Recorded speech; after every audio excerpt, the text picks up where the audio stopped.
The union government has increased funding for border road development projects and raised the allocation for maintenance of border roads, a development that follows a military standoff with Chinese People's Liberation Army in the eastern Ladakh sector as it attempts to boost infrastructure in frontier areas. Funding for road development projects in border areas has been raised from 340 crore rupees to 440 crore rupees in the current financial year. The budget for maintenance of border roads has gone up from 120 crore rupees to 220 crore rupees. This is the second revision of funding for border roads in the fiscal year. In June, the Ministry of Road Transport and Highways have raised the allocation for border road maintenance by 4 times to rupees 120 crore. Government has been trying to reinforce infrastructure in border areas. The Chinese and Indian armies have been embroiled in a tense standoff along the line of actual control in eastern Ladakh sector, where a brutal brawl in the Galwan Valley on June 15 have led to the deaths of 20 Indian and an unspecified number of Chinese soldiers. To get in detail with this particular information and various other considerable Indian and international news, let us begin with today's defense updates of 29th of August 2020. As I always begin by introducing SSB Crack Exams to you, that SSB Crack Exams is India's largest, most preferred online defense exams preparation portal. We are one-stop solution for you if you're preparing for various defense examinations. Please download our Android app from Google Play Store so that you can have each and every defense-related information, examination-related study material, and all sort of informative content in your hand. Beginning with the question of the day that I have posted on 28th of August 2020, and the question that I asked was, who is India's first female military diplomat who joined the Indian Embassy in Russia as the Deputy Air Attaché? I repeat the question. Who is India's first female military diplomat who joined the Indian Embassy in Russia as the Deputy Air Attaché? And the correct answer for this is Wing Commander Anjali Singh. Wing Commander Anjali Singh is the first first female military diplomat who joined the Indian Embassy in Russia as a Deputy Air Attaché. Okay, the real meaning of an air attaché is generally as an air attaché typically represents the Chief of his home air force. That means she is representing the Chief of Air Staff of India in Russia in the foreign country where she serves. Okay, so she is an aeronautical engineer who is an electronical aeronautical engineer with an officer, and she has around 17 years of service and she is trained on MiG-29 fighter aircraft. She joined her assignment on September 10th of 2019. Her appointment is also said to be a result of former Defense Minister Nirmala Sitharaman's proposal to give military women more global exposure. That is it regarding the question of the day. Going through with the next important and the first and foremost important defense update is that the course completion ceremony has been done of the merged artificer apprentice course at INS Shivaji. This is regarding the merged artificer apprentice course MAAC XXX have successfully completed 117 weeks of professional ab initio training at INS Shivaji. INS Shivaji is a premier marine engineering training establishment of Indian Navy. So this particular one was conducted yesterday, and the trainees who were participated in this particular ceremony, they included 142 trainees from Indian Navy, 42 trainees of the Indian Coast Guard, 4 trainees from Sri Lanka, and 1 trainee each from Ghana, Fiji, Tanzania, and Maldives.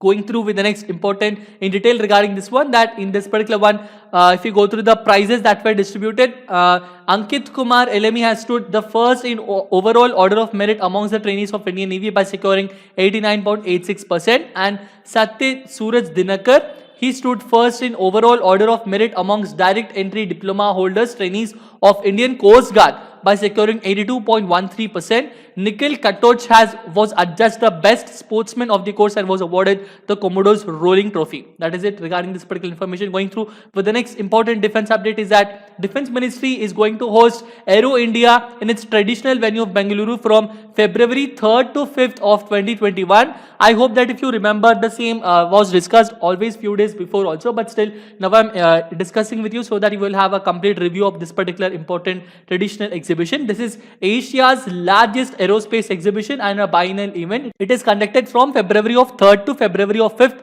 of 2021, that is next year.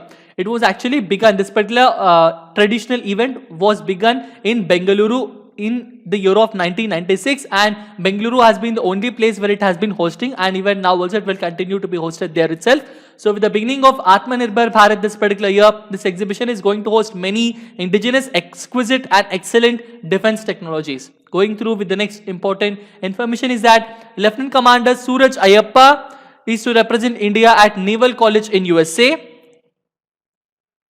So, Lieutenant Commander Suraj Ayappa is a very, very famous personality. He is the son of Gonikapal Arvathoklu, retired Lieutenant Colonel M.A. Karyappa and Saraswati Karyappa. And Ayappa will be one of the representatives from 52 countries who will participate in the prestigious staff training course in the USA. Okay, so he's representing our country, India, at the prestigious staff training course in the United States of America, and he has also attended the Rashtriya Indian Military College at Dehradun. He is an acquired cadet captain degree from Naval Academy and was chosen as an officer of Indian Navy in the year of 2010. That means he was commissioned into the Indian Navy in the year of 2010. He is also married. His wife is Dr. Yamuna. She is a dental surgeon by profession. He also won the Chief of Naval Staff Gold Medal and Best Commanding Officer of the Navy in 2010. Okay, he has served as instructor at the Naval Academy. At the program held at Visakhapatnam in 2016, he had received the Guard of Honor, which is presented by the President. Okay, going through with the next important information is that government has hiked the funds for border road development projects. This is what I was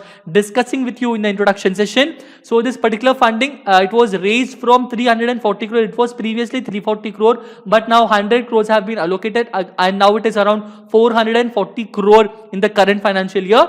And the maintenance for border roads has gone up from 120 crore to 220 crores. Okay, this is the second revision of funding for border roads in the fiscal year. What was the first revision? In the first revision, all the important projects, all the important funds were quadrupled. 4 times the projects were given very much importance, but now the second time also it is now getting again the funds are getting hiked. So this is regarding a very, very strategic inputs that are going on, and this showcases the Ministry of Defence and the Government of India's motivation so that all the important border villages get as good infrastructure and as better facilities as the generic Indians. Going through with the next important update is that about Know Your Navy, and today's Know Your Navy is about INS Ekshila.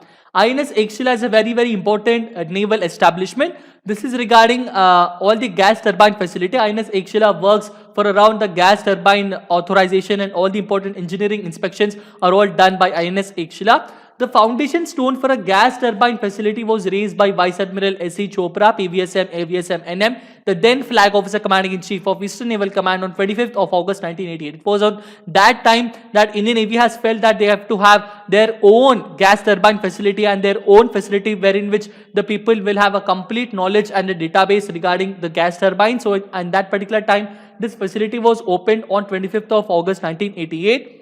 The same establishment was inaugurated again as Marine Gas Turbine Overhaul Center by Admiral L. Ramdas, PVSM, AVSM, Veer Chakra, VSM, ADC, the then Chief of Naval Staff on 22nd of October 1991, few years after. Okay, also to get in detail, that this establishment was actually commissioned as INS Ekshila as a full-fledged Indian naval ship by Her Excellency Justice Miss M. Fatima Bibi, who is the Governor of Tamil Nadu at that time on 26th of August 2000. So, INS Ekshila was actually inaugurated on 26th of August 2000. Also mention in the comment section what is the speciality of Miss Fatima Bibi. Okay, the name Ekshila is actually derived from the word Ekashila Nagaramu, which means the present day Warangal. Okay, Ekashila Nagaramu, it literally translates from Telugu to English as a one stone city. That means the whole city has been converted from one single stone. It is the legend says like that, and this was the former capital of Andhra region during the Kakatiya dynasty. Okay, this is somewhat of history importance that is giving here. So the Naval Officers Institute Visakhapatnam, which is there, it is managed by INS Ekshila and functioning, and all the important ones including the events like Navy Ball and all the other important events of the Naval Officers Institute Visakhapatnam is managed by INS Ekshila. We have to understand the primary role and the duties of INS Ekshila. Regarding that, the primary role and function of INS Ekshila is to undertake major overhaul of marine gas turbines, gas turbine generators installed on board Indian naval ships, including future acquisitions. Okay, so this is regarding the complete gas turbine and gas turbine generators, complete overhaul, repair, maintenance, and all the other things regarding this particular one. So the establishment now has cumulative experience of overhauling more than 66 gas turbines, including the various types of all of these gas turbines engines that you can see here. That is it regarding today's short and very, very crisp defense updates. Now let us understand and have a very quick review of the topics we have discussed by going through some of the most important questions. And the first and foremost question is, who is the commanding officer of INS Shivaji? The commanding officer of INS Shivaji is Commodore Ravnish Seth. Okay. Going through with the next important question is, INS Ekshila was commissioned as full-fledged Indian naval ship by Her Excellency Justice Miss M. Fatima Bibi, who was the then governor of which particular state? She was then governor of Tamil Nadu. Going through with the next important question is, INS Ekshila was commissioned on? It was commissioned on 26th of August 2000. The next important question is, INS Ekshila has derived its name from the ancient name of which particular city? It is the ancient name of the city of Warangal, which means Ekashila Nagaramu. So INS Ekshila is derived from this particular name. After that, the Ekshila Nagaramu was named as Warangal later on. Okay.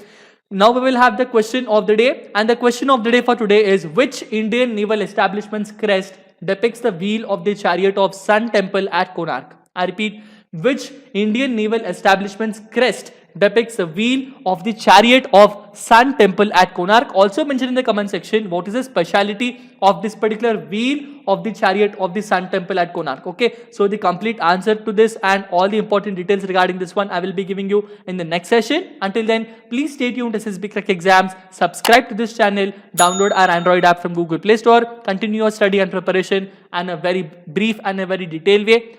Have a great day. Jai Hind.